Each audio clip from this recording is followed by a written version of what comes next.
Introduction to Logistic Regression in Python. Welcome! Today, you will learn the basics of logistic regression through hands-on coding. We will explore probability, statistics, and build models using real-life data. This lesson is perfect for beginners. You do not need any prior experience. Let us get started. Running the cell now. First, we are making sure that warning messages do not distract us during the lesson. Now we are loading the libraries that help us handle data, work with numbers, and create charts. Pandas and NumPy are for working with data. Seaborn and Matplotlib are for making helpful charts and plots. Seaborn adds useful style for charts. Matplotlib lets us customize our graphs. Running the cell now. What is logistic regression? Logistic regression is a popular method for predicting yes or no or true or false outcomes. For example, it can help predict whether a passenger on the Titanic survived based on their age and ticket class. It is often used when the result is a category, not a number. Running the cell now.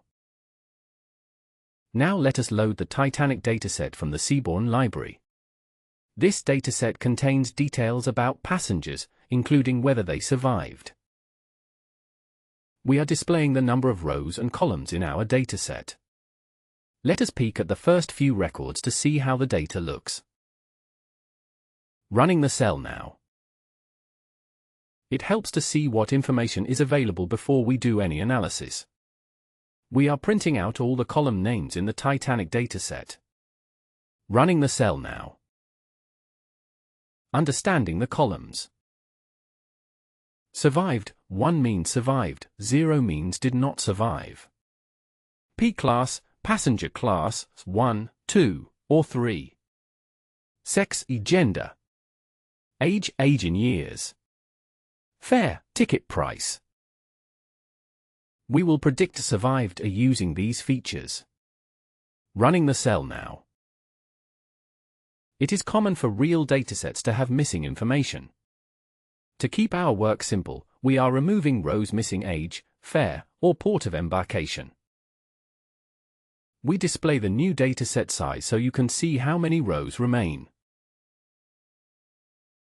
Running the cell now. Practice prompt, try changing the columns in the drop-down list and see how that affects the data size.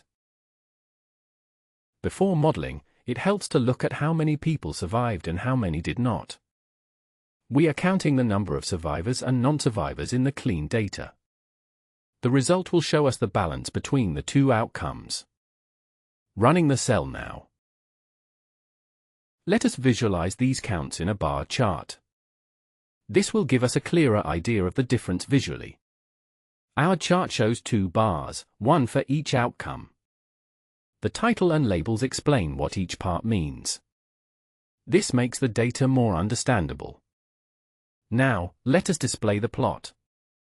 Running the cell now. Converting categories to numbers. Machine learning models need numbers, not text. We will convert features like sex and embarked into number codes. This helps the model understand the data better. Running the cell now. To help our model process the data, we are turning words into numbers. We map male and female to 0 and 1. We turn each embarkation port letter into a different number code. Let us see how these new columns look. We print a preview of both the original and converted columns. Running the cell now. Now we are getting our data ready for modeling. We choose a few columns as features to help us predict survival. The input X is what we use to guess. The target Y is what we want to predict, whether someone survived. Running the cell now. We always want to check our model on new data it did not see before. Splitting it up helps us build using one part and test using another.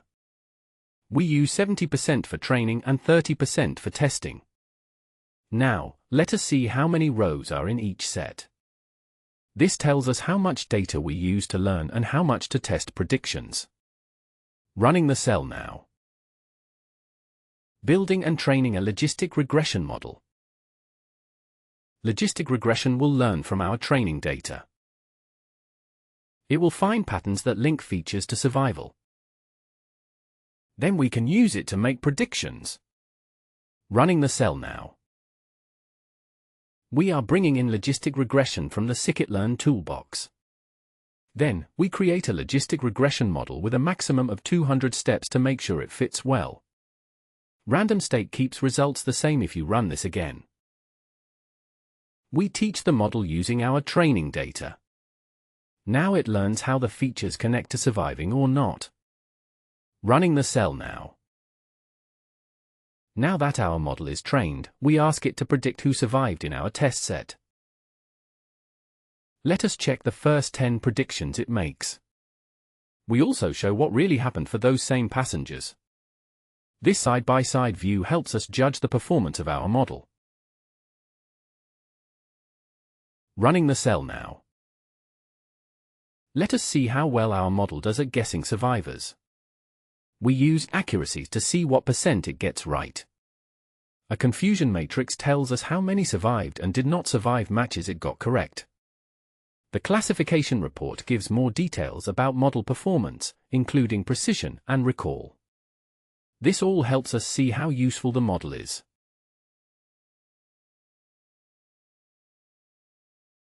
Running the cell now. We can see which features the model thinks matter most for survival. These numbers, called coefficients, show the effect of each feature. A higher number means more influence on surviving. Running the cell now. Making a custom prediction. Let us try making a prediction for a single hypothetical person. Input the details when prompted. See what our model predicts. Running the cell now. Now, let us make the model predict for a new case. You will type in class, age, fare paid, gender, and port. We use those numbers to make the prediction. The model will tell us if this made-up passenger would have survived or not.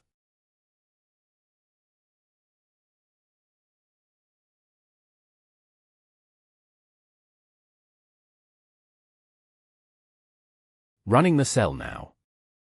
Type in your own numbers for different outcomes. Try changing one feature at a time and notice how the result changes. Let us make a chart to see how age relates to survival on the Titanic. You will see different colored curves, one for those who survived and one for those who did not. The graph groups ages into bins to make patterns clearer. The title and axis labels make sure we know what we are seeing. We show a helpful legend to explain which color is which. Now let us display the plot. Running the cell now. For practice, let us see what happens if we use just two basic features, passenger class and sex. We split and train a new model just like before. Then, we test how well the simpler model makes predictions. The output shows whether using fewer features hurts our accuracy.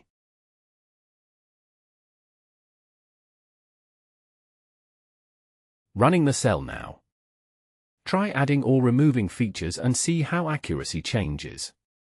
This is a great way to learn about model tuning. If you enjoy these hands-on lessons, be sure to like and subscribe to our channel for more easy data science videos.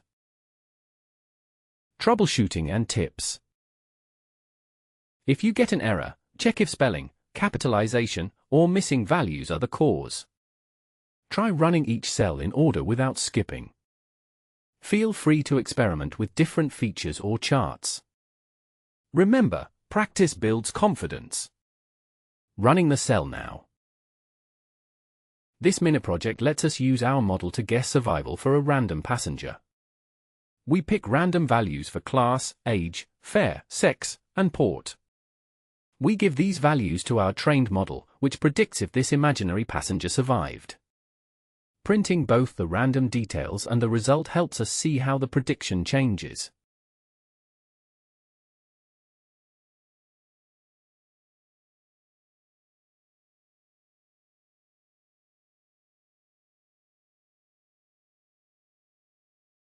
Running the cell now. Now, let us look at survival rates broken down by both passenger class and gender. This cross table lets us see who had the best chance to survive. The bar chart makes patterns stand out clearly. We can notice right away the groups that had higher survival. Running the cell now. More practice, challenge yourself. Try changing the test size in train test split. Add extra features like SIBSP, the number of siblings or spouses or PARCH, parents or children.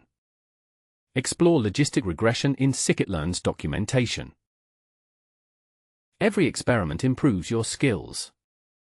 Running the cell now. Recap, what did you learn? Loaded Titanic data and cleaned it. Explored columns and feature engineering. Built, trained, and tested a logistic regression model. Made predictions and checked accuracy. Practiced visualization and experiment tuning. Great job sticking with the lesson. Running the cell now. Next steps and thank you. Try more datasets like Iris or TIPS using what you learned. Keep practicing with new features or charts. Share your projects with friends or online. If you liked this lesson, like and subscribe for more beginner Python and statistics tutorials. Running the cell now.